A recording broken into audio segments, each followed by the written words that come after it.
Malaking bagay talaga kapag may rep dahil kapag may mga sobrang karne ay nilalagay ko lang sa loob ng freezer. Buti na nga lang din pala dahil meron pa tayong tirang sautanghon kaya lulutuin ko na lang ito na may sabaw.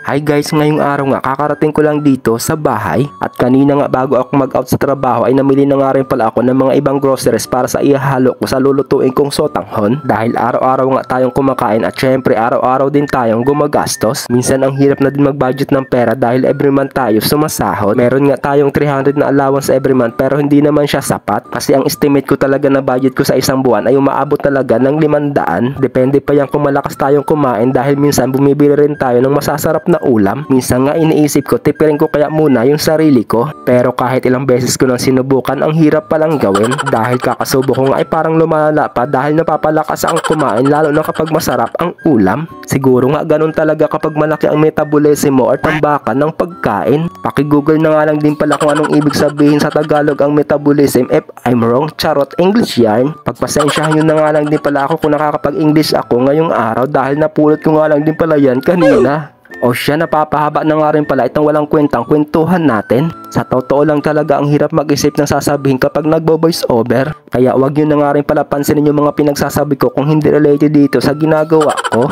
At para hindi pa ulit-ulit yung sinasabi ko kaya kailangan kong iba-ibahin. Minsan kasi nahihirapan na din talaga ako mag-isip at nauubusan na din talaga kung ano yung sasabihin ko dito. Pero syempre dahil cooking vlog yung kino-content natin, kaya naman meron tayo dito isang buong repolyo at hinati ko lang. Pagkatapos ko mahati ay tinanggal ko nga lang din pala yung matigas na part niya. Tapos ginayat ko nga lang din pala ng ganyang kalalaki. All goods na yan, kailipat ko muna dito sa malaking lagayan. Meron nga din pala tayo ditong dahon ng sibuyas kaya huhugasan ko muna ito para tanggalin yung mga nakadikit-dikit pa dyan na putik. Tinanggal ko nga rin pala yung pinakatangkay niya na may ugat. Hindi ko nga alam kung ano ba ang tawag yan, basta yun na yun. Tapos gagayatin ko naman ito ng ganito lang kahaba dahil nakaready na yung mga gulay at mga pangricados natin kaya magsasalang na nga rin pala ako dito ng automatic nating lutuan. Patatakbuhin ko nga lang din pala ito ng 2000 high temperature para mabilis uminit at ngayon naman ay ready na tayo para makapag-isa ng mga pangricados natin. Kayo ba guys, ano bang inuuna nyo kapag nagigisa kayo, bawang ba or sibuyas? Pero ako nga dahil gagamit tayo ng luya kaya luya yung uunahin kong gigisahin. Gisahin nga lang din pala natin ito hanggang sa lumabas yung aromatics nila. Ayan, i-mix mo pa ng mabuti yung may kasamang pagmamahal. Ilabas mo na din lahat ng sama ng galit mo dyan sa kapitbahay mo.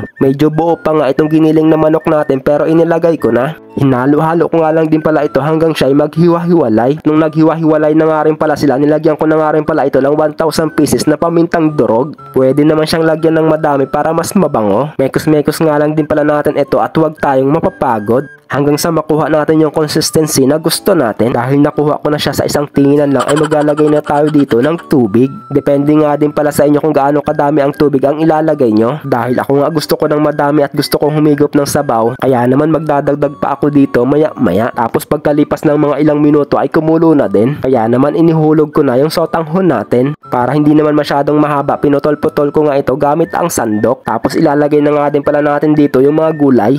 Lagyan na din natin ito ng mga pampalasa. Naubusan nga din pala tayo ng chicken cubes kaya ilalahat ko na itong magic sarap. Medyo half cook nga lang din pala ang pagkaluto ko dito sa repolyo. Para maging makulay ang buhay, ilalagay ko na nga rin pala itong dahon ng sibuyas. Hindi ko na nga din pala nakuhaan ng video ang paglaga natin dito sa itlog kasi baka mamaya matutunan nyo pa kung paano ilaga ito.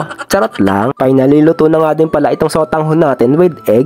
Dali-dali nga din pala akong kumuha ng malaking bowl para paglagyan ko na itong sotanghon. Kaya naman ano pang inaantay natin, Pasko? I-first bite ko na ito para magkaalaman sa lasa. Grabe, perfect. Kung i-rate ko nga ito ng 1 out of 10, ang ibibigay ko ay 10. Syempre ako ang nagluto at ako din ang nagtikim. Ganito kasimpleng ulam tapos medyo may sabaw ay talagang pagpapawisan ka. Kaya pagkatapos kong kumain ng kanin ay humigop naman ako dito ng sabaw. Grabe, nakatatlong bandihado nga din pala ako dito at muntikan ko pang maubos yung isang kaldero. O diba hindi diet yan? So ayun, kung napanood nyo ito, paki-follow na lang ang page natin. Bye-bye!